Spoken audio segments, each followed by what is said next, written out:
Haus und er hatte ja voriges Jahr mit der Nackenwelle Probleme und diese Motoren, wie gesagt, gingen nie in Serie und das ist natürlich das Problem, wenn er ein paar Mal einen Bruch hat, was er schon gehabt hat, ist irgendwann die Ersatzteilversorgung zu Ende und dann geht es nur mal mit Spezialanfertigungen und eine Sache hat er jetzt wieder gemacht und jetzt probiert er, weil genauso läuft wie voriges Jahr, Ladedruck aufbauen, los geht's!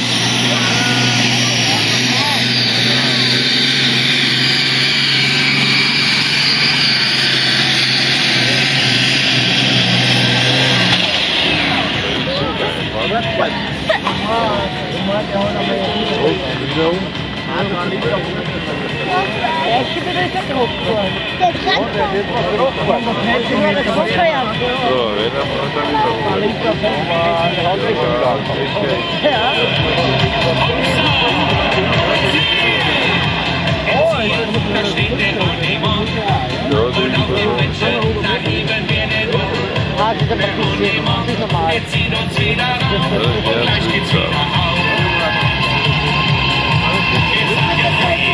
Wir sagen hey, wir wollen sie langsam schnell. Wir sind die Männer mit einem harten Job. Wir fahren mit dem Bob. Hubert, was sagst du zu deinem Lauf?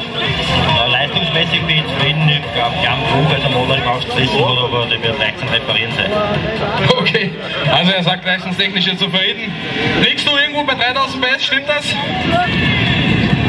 So ungefähr sagt er, ja. Natürlich, messen ist das sehr, sehr schwieriges Gebiet.